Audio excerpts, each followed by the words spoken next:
Please welcome to the stage Shalanda Young, the Director of the Offices of Management and Budget.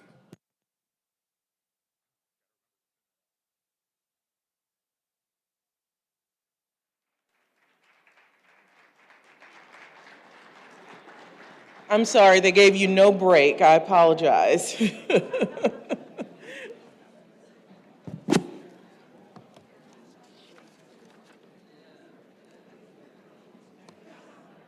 All right, if we're ready. All right. Well, it is an honor for me to be here with you today.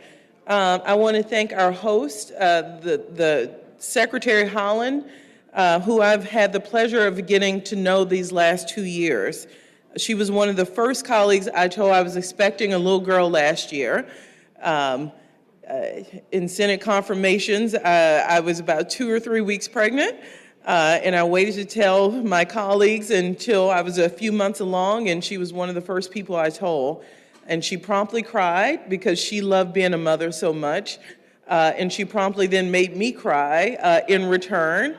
And we were at a public restaurant, so she will forever hold a special place for me, and she may have also thrown me a little baby shower in this building. So you have the best advocate, the best teacher for the rest of the cabinet and the administration on Indian country issues, and just a great overall person. So I want to thank Secretary Holland for hosting all of us here today. Now on to OMB. When I address groups, I typically use this portion of my remarks to explain what OMB is, but I get to skip that today because many of you have been on our many tribal consultations, and I know you know exactly what we do.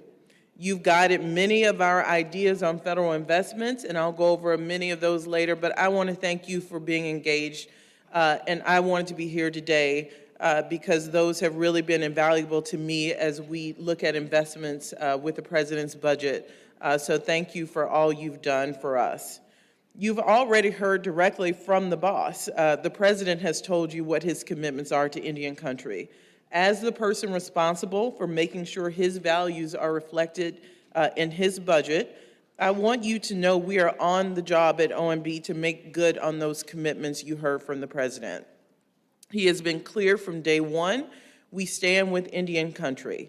And as this summit makes clear, he has a bold vision to do 3 things: to uphold the U.S.'s trust responsibility to tribal nations, to strengthen the nation-to-nation relationship between the United States and Indian tribes, and to support tribal nations as they govern their own communities and make their own decisions.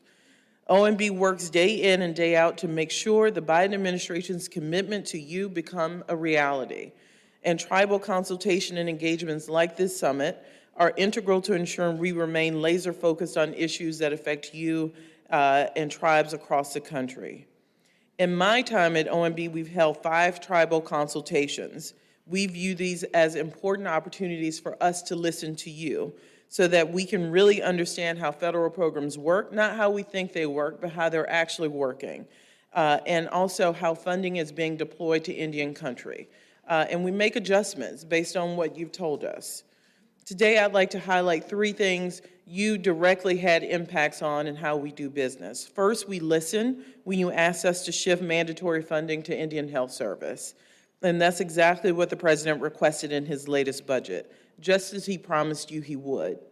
Indian Health Service needs a consistent source of funding, just like every other entitlement healthcare program in this country.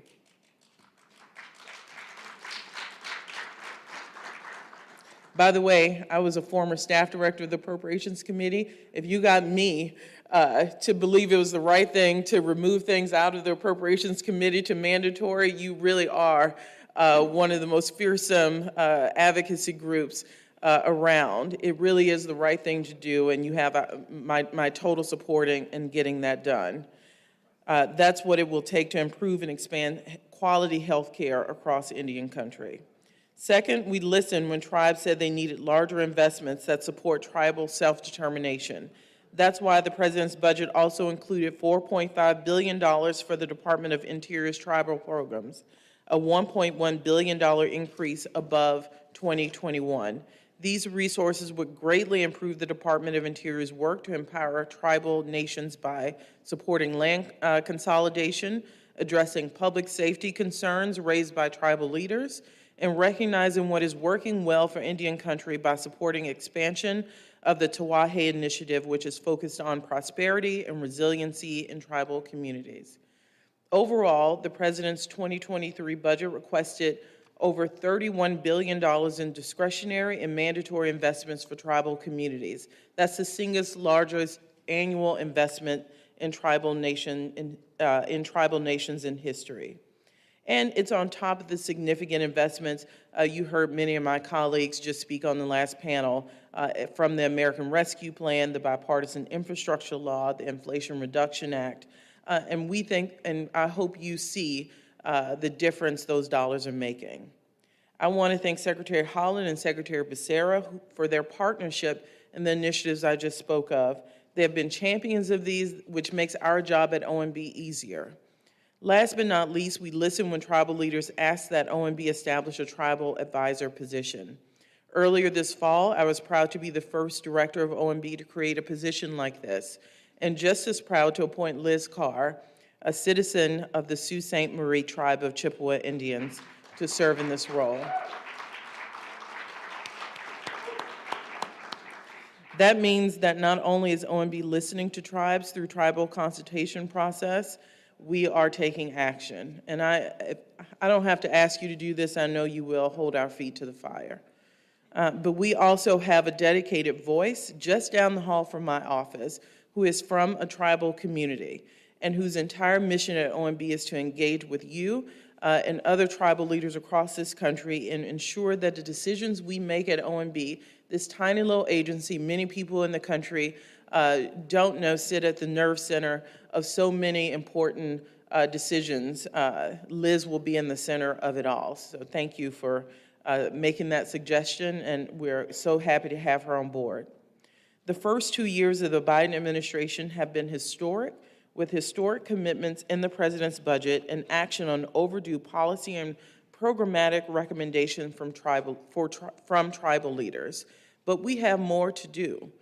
And you have my commitment as the director of OMB that we will continue to listen, we will continue to take action, and we will continue to work hand in hand with you in true government to government fashion to deliver more progress moving forward.